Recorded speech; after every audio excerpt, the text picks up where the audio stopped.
Support comes from Gemma, architects, planners, and designers seeking to bring joy to their clients and communities. Details at gemastl.com. This is St. Louis on the Air from St. Louis Public Radio. I'm Elaine Cha. In fall of 2023, the city of St. Louis launched a guaranteed basic income pilot to give low-income families $500 a month to use as they needed.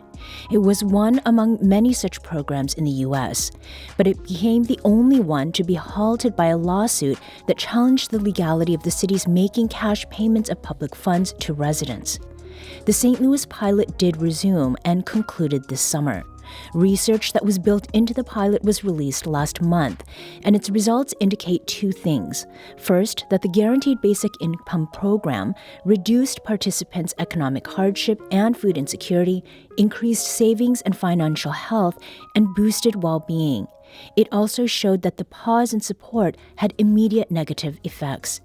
Naomi Delkamiller is the reporting fellow for the Midwest Newsroom. She joins us now to talk about that research, as well as fallout from that pause in the pilot program and the future of guaranteed basic income in St. Louis. Naomi, welcome to the show. Thank you so much for having me. Naomi, to lay some groundwork, can you give us a bit of background on what a guaranteed basic income program is and how common such programs are? Absolutely. So a guaranteed basic income program, which I may refer to as GBI, is a program where a government or a private foundation tries to supplement low-income families of the community with a basic amount, usually by month. We've seen a lot of varieties of these programs across the country, and they've really launched more in recent years as people have struggled after the pandemic with falling wages, and it's really become kind of this problem solution that a lot of cities are trying across the country. Mm-hmm. What is that we need to know, Naomi, about how St. Louis's pilot got its start? Mm-hmm. So this pilot was used ARPA funds, so the American Rescue Plan Act. St. Louis as a city received $500 million, and $5 million of that was approved by the Board of Aldermen to fund a guaranteed basic income program, which was $500 a month for 18 months. It totaled $9,000 per family. And what was interesting about this one is that they estimated that 20,000 people qualified, and they had a lot of different qualifications for this. They wanted to target families with children in public or charter school. They had to, one of the other requirements was, living in the city of St. Louis, proof of financial hardship from the COVID-19 pandemic, a household income within certain poverty level guidelines. And they used those qualifications really to target people who they felt were really in need after the pandemic. So 5,000 people ultimately applied, and with so few slots, the city ultimately had to use a lottery to select recipients. And so there were about 540 families that were selected for this, correct? Mm-hmm. That's correct. And the money for this program, you mentioned ARPA funds, but where else did the funds come from for this? So originally, this program was only going to be able to support 440 families, but an additional $1 million came from Jack Dorsey's Start Small Foundation, opening it up to another 100 households, totaling to 540. Mm-hmm. Now, you had an opportunity, Naomi, to speak with some of the people who participated in St. Louis's Guaranteed Basic Income pilot, and among them was Shanice King, a single mother of 3. She said that the monthly infusion of cash made a real difference. Whenever I did apply for this program and I got approved, I was actually able to take care of all the basics in the house. I still struggled with my rent, but I still was able to keep up to my electric. I was able to put extra food in the house with cash if I ran out of food stamps, buy extra clothes and shoes for my kids if they really needed without having to stress about it. So for me, it really helped me and my family get through a tough time. And that was St. Louis resident Shanice King. Naomi, what stood out to you about what we just heard from Shanice? I spoke with Shawnice a couple weeks ago. She told me that she was actually pregnant when she saw headlines about this program, and she had a difficult pregnancy. She wasn't able to work, and so she was really struggling to provide for her family. So when she saw headlines about this program, she immediately applied and was actually, she told me, able to provide basic necessities for her young son, diapers, wipes, and then clothes for her older children. So it just really showed that her, as a single mom, really benefited from the timing of this program. Were there any stipulations around how the money could be used? That's a great question. So one big point of GBI programs is that it's flexible money. So in some other social services, STAMP, applies to food, or there's housing assistance that can help with rent. This one could be used for anything. Minus some restrictions, such as at casinos, the debit card wouldn't work. And I think it's good to note that this money was put on a debit card that would reload each month.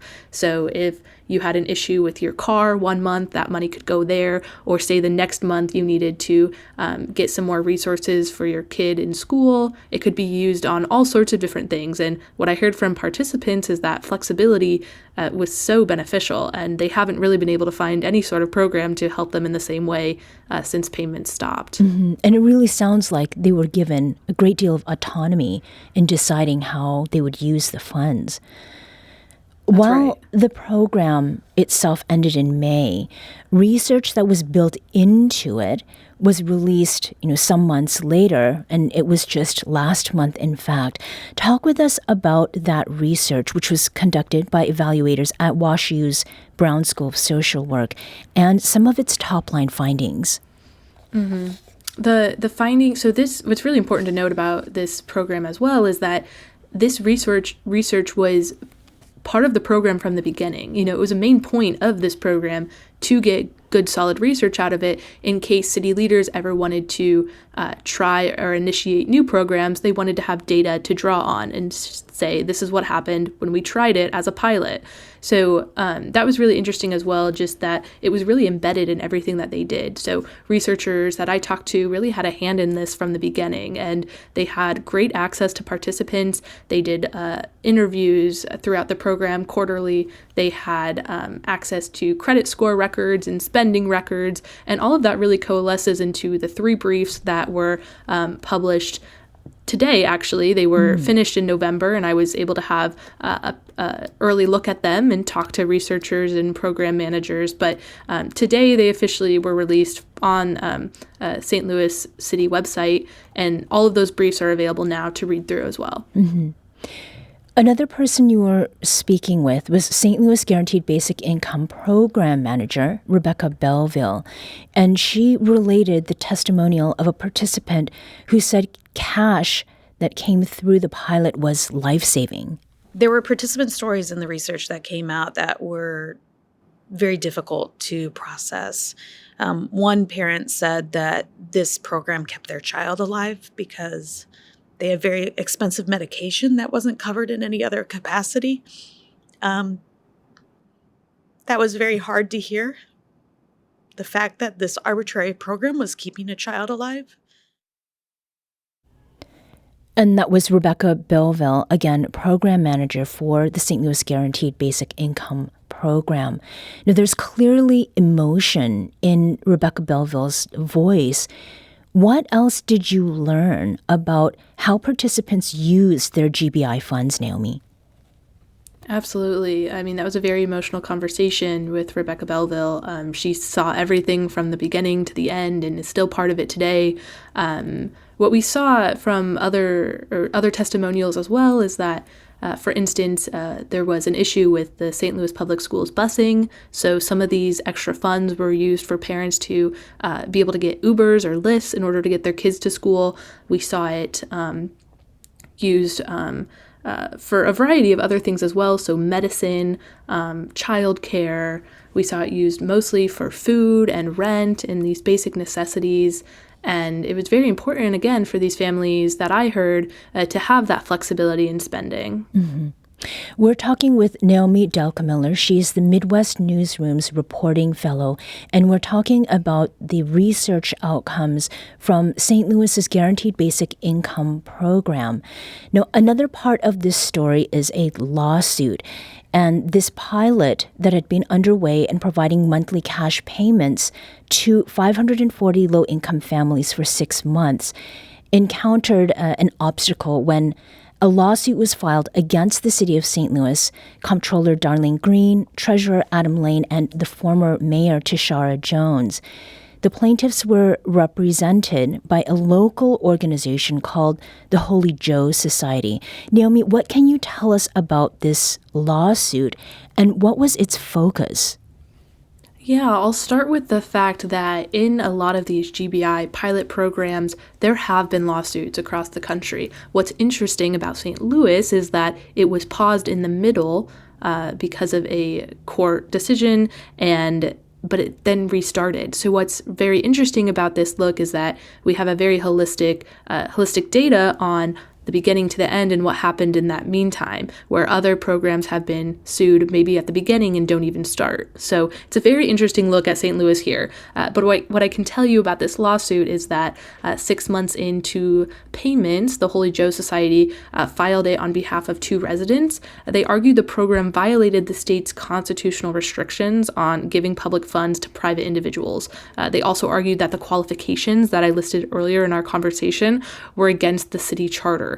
So what was interesting that I found in my reporting is that there was an initial $500 payment issued to, I think, about 9,000 households separate from the GBI program after the pandemic, also using ARPA funds that was not challenged by this plaintiff. Mm-hmm. And in July, so about a month after it was filed, a temporary injunction was issued. This put a pause on payments. So you'll see in the data where credit scores start to drop, debt goes back up a little bit, and it really just reflected the immediate financial strain from it. And I think Stephen Roll, he was a lead researcher from Washington University, really explained this well. Mm-hmm.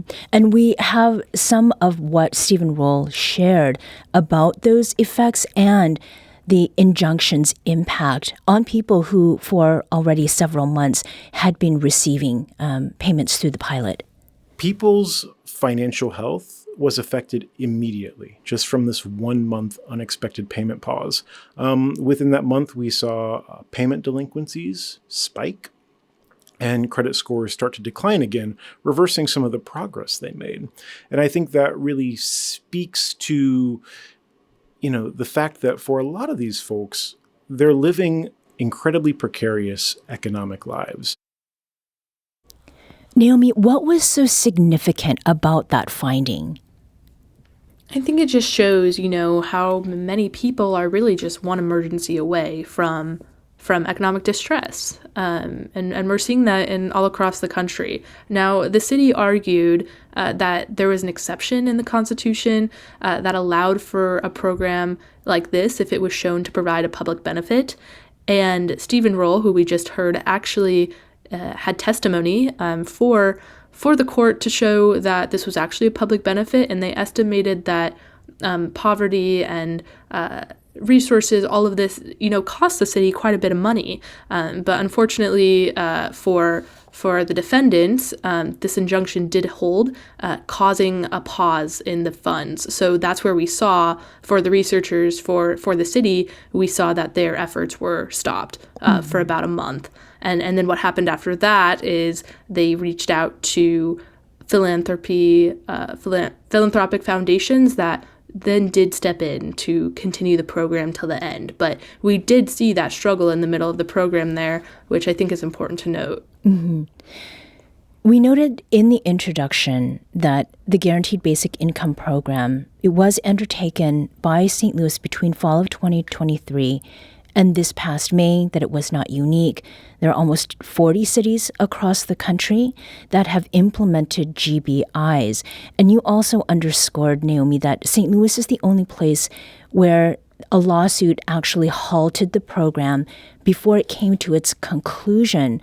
So this stop and start Clearly it was a serious disruption for the participants, but did you get a sense from the researchers that it revealed something new or different from past data that provides some guidance for future? Right. So I actually talked to some participants who said that 1 month pause alone, when they had, started to kind of, expect this $500 a month to come in for the set amount of time as they had been told, actually had quite a few distressors, right? I talked to a couple individuals who lost their cars and weren't able to pay their car payments, and because of that weren't able to get transportation to work, and it kind of snowballed from there. So I think we just have these very, very unique and personal stories of what can happen, when something like this is paused. But then again, see how some of these participants recovered. From the data we see that credit scores start to rebound and all of that. We see what happens, when the money stops and then when it restarts. And I think it just offers, and the researchers that I talked to agree, just a very interesting perspective on these programs. Mm-hmm. So what is happening now with the Holy Joe Society, and how might that affect the future of guaranteed basic income programs in St. Louis?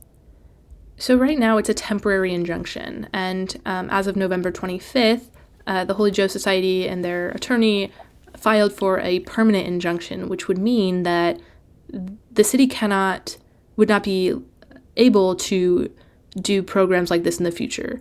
It would be decided. But right now it is a temporary injunction. I do not know when the permanent injunction may be decided on, but what that could do is it could really limit the city in the future from being able to do any sort of program like this. And I talked to the city treasurer, Adam Lane, who talked about how they have ideas in the future for more assistance programs like this as a support to other social welfare programs. So it does seem like a tool for the city to use, but it's not quite certain if they'll be able to use it. Mm-hmm.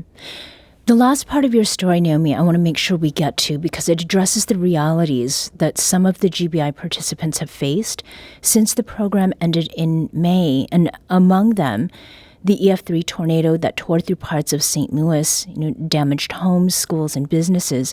And then there was the government shutdown, which not only affected income, but also SNAP benefits.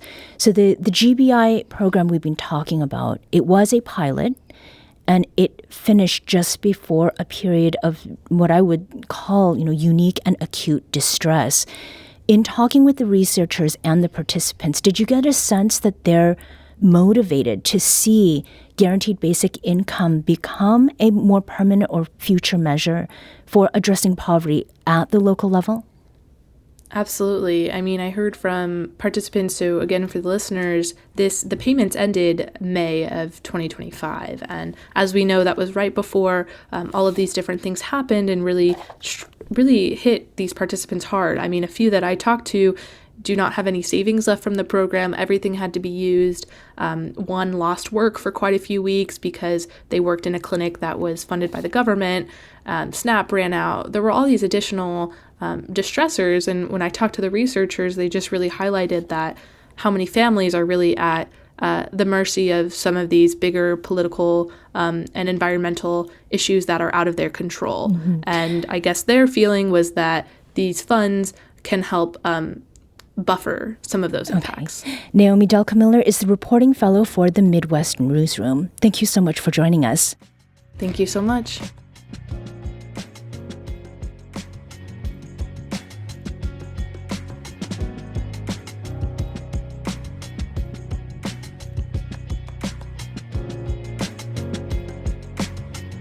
This episode was produced by Darius Varner. Audio engineering and sound design by Aaron Dorr. Our executive producer is Alex Hoyer. St. Louis on the Air is a production of St. Louis Public Radio. Understanding starts here. Do you find yourself regularly listening to episodes of St. Louis on the Air? Suggest us to a friend you think might enjoy our conversations. And leave us a review and rating on Apple Podcasts on the App Store. It's the simplest way to help people discover our show. Thanks. St. Louis Public Radio is a member-supported service of the University of Missouri St. Louis.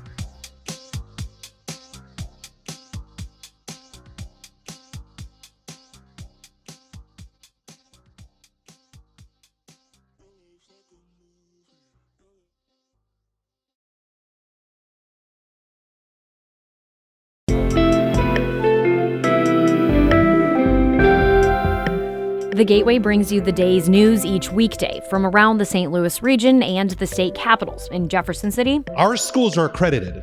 We don't need this bill. And Springfield. How many more years must pass before lawmakers see time is of the essence? I'm Abby Larico. Join me each weekday for The Gateway on the STLPR app or wherever you get podcasts.